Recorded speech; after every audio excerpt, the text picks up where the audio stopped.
Şimdi bayram tatilinde yoğunluk 5 katına çıkmaktadır. Yola çıkan tatile giden tatilcilerimiz mutlaka yola çıkmadan önce hazırlıklar yapması lazım.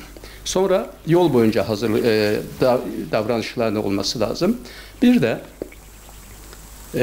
dikkat etmesi gereken hususlar var. Önce yola çıkmadan önce araçların bakımını yaptırmaları lazım. Özellikle hareket halinde fren, far, bu sinyaller, bu donanımlarının tam olması lazım. Yola çıktıktan sonra yapması gerekenler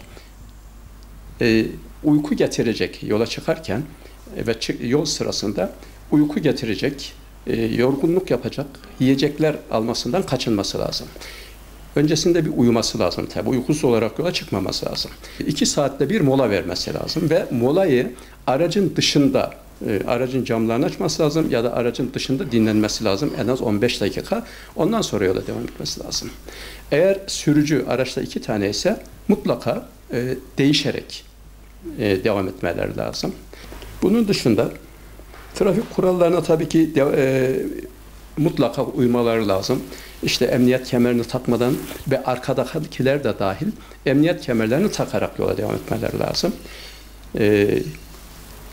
Yolda sollamalara ve hıza dikkat etmeleri lazım. Şehirler arası yollarda eğer 2 yönlü yol ise hız 90 kilometredir. 90 kilometreye aşmamaları gerekir. Bölünmüş yol ise bölünmüş yollarda 110 kilometredir saatteki hız.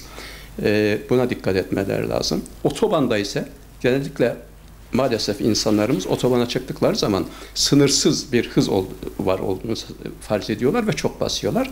Halbuki 130 kilometredir saatteki hız.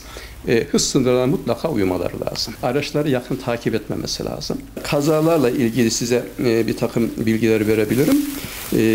Kazalar varacağı yere, menzile yaklaştığı zaman kazalar daha çok artmaktadır. Neden? İşte kişi yorgun olarak gidiyor. Artık bitmiş, uykusu gelmiş, yorgun düşmüş. Ama yarım saat mesafe kalmış evine. Yarım saat daha nasıl olsa giderim diyor ve yola devam ediyor. Dolayısıyla menzile yaklaştıkça kaza oranı artmaktadır. Buna aldanmamak lazım. Yorulduğumuz yerde mutlaka durup dışarı çıkıp dinlenmemiz lazım. Araç içerisinde yeme içme sürücünün yapmaması lazım. Yani dikkatini yoldan ayırmaması lazım. Dikkatini 1 saniye, 2 saniye yoldan ayırdığında her şey olabilir. O nedenle özellikle telefonla konuşmak. Bu maalesef son zamanların kötü bir alışkanlığı.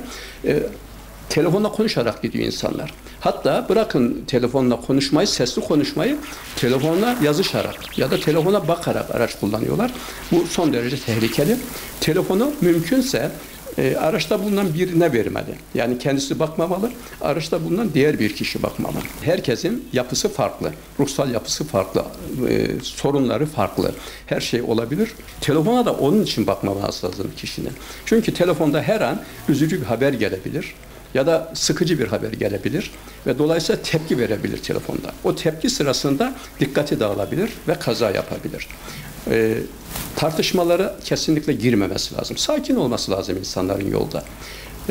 Bu bir trafik adabıdır. Sürücüler arasında birbirlerine karşı saygı çok önemli. Herkese iyi bayramlar diliyoruz.